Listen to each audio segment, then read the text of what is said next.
Yo, kembali lagi ke Bedah Anime, Yaku Kanojo, di mana aku bakal membedah beberapa detail menarik maupun referensi yang muncul pada episode kedua animenya. Secara keseluruhan, episode ini menampilkan bagaimana Rentaro memperkuat hubungannya dengan Hakari dan Karane, setelah sebelumnya resmi menjadi pacarnya. Bisa dibilang, perkembangannya terbilang cukup cepat untuk sebuah anime romcom. Tapi justru bagus, karena kalau kepanjangan, nanti keburu 98 pacar lainnya nunggu sampai tua.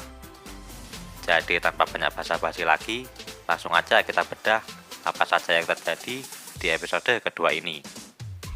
Episode kedua yang berjudul Hajime te no Chou atau ciuman pertama ini mengadaptasi chapter kedua manganya dan bagian awal chapter ketiganya. Pada bagian awal bisa kita lihat bagaimana Rentaro mengawali paginya dengan berangkat ke sekolah bersama kedua pacar barunya sambil bergandengan tangan tentunya. Ketika mencoba menggandeng tangan Karane, Rentaro sempat menyebut Karane sebagai Biri Dere yang mengambil referensi dari karakter Misaka Mikoto dalam seri Toaru, di mana setiap kali ia menjadi tsundere, Misaka akan mengeluarkan listrik statis. Biasanya sih sering terjadi ketika Misaka sedang bersama Toma Kamijo. Oke, lanjut ke pembahasan Hyaku Kanojo. Setelah Rentaro berhasil memanggil Hakari dan Karane dengan nama depannya masing-masing, serta melihat kengerian nenek lampir berkecepatan suara, Hakari dan Karane memulai rencana masing-masing untuk mendapat ciuman pertama dari Rentaro, yang mana sesuai dengan judul episode kali ini, yaitu ciuman pertama. BTW, ketika sedang makan siang di atap, kita bisa lihat kalau Karane sangat tertarik dengan kucing. Dan animasi yang ditampilkan di sini imut banget. Soalnya, kalau kalian lihat sendiri di manganya, tampilan Neko Karane ini cuma muncul kecil di pojokan panel. Udah kecil di pojokan lagi. Jadi aku cukup mengapresiasi Biburi Animation untuk episode kali ini. Intinya, berbagai usaha yang dilakukan oleh Hakari dan Karane hanya berakhir kegagalan dan justru memberi luka pada mata Rentaro. Sehingga pada akhirnya Rentaro menyadari keinginan mereka berdua untuk mendapat ciuman pertama darinya. Dan oleh karena itu, Rentaro mengusulkan cara agar keduanya bisa mendapat ciuman pertamanya meskipun agak absurd. Nah, ketika menyampaikan rencananya ini, ada dua detail yang menarik di sini, yaitu penggunaan lagu Hajime te no Chou, yang mana lagi-lagi kembali merujuk ke judul episode ini.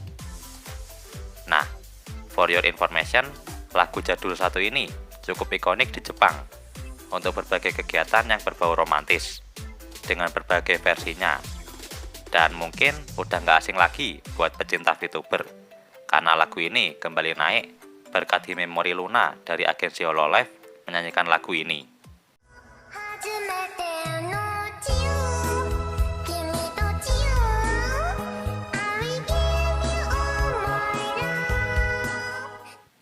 Tapi untuk anime Hyaku Kanojo sendiri menggunakan versi Kiteretsu Daihyaka dengan suara ikoniknya yang mirip Chipmunk.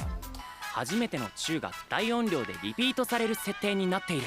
なんで初めてのチューなのよ。初めてのチューだからだ。 Selain lagu Hajime te no Chou, Hakari juga sempat memuji rencana Rentaro dengan menyebutnya mirip seperti layar game. Nah, bagian ini kemungkinan mengambil referensi dari manga layar game sendiri, yang menceritakan pertandingan untuk mendapat sejumlah uang dengan menggunakan strategi. Tapi kemungkinan juga mengambil referensi dari seri layar-layar, yang juga menceritakan permainan menggunakan strategi. Intinya di sini, Hakari mencoba memuji rencana Rentaro yang mirip seperti layar game ataupun layar-layar. Sayangnya, meski udah dipuji, rencana tersebut berakhir dengan kegagalan. Tapi setidaknya kita bisa tahu, meskipun Karane selalu bersikap kasar, ia juga memiliki sisi feminim yang terlihat dari celana dalam imut yang dipakainya. Oke, lanjut aja ke bagian di mana Rentaro tertangkap oleh sang iblis wakil kepala sekolah. Di sini, saat Karane tiba-tiba menyerang wakil kepala sekolah, Rentaro secara nggak sengaja menyebut Karane sebagai Ramenma yang mana merujuk pada salah satu karakter dari seri Kinnikuman yang terkenal dengan teknik serangan The Camel Clutch yang juga digunakan oleh Karane pada saat itu. Berkat bantuan Karane ini, Rentaro berhasil terselamatkan dan mereka bertiga akhirnya memutuskan untuk melakukan ciuman secara bersamaan.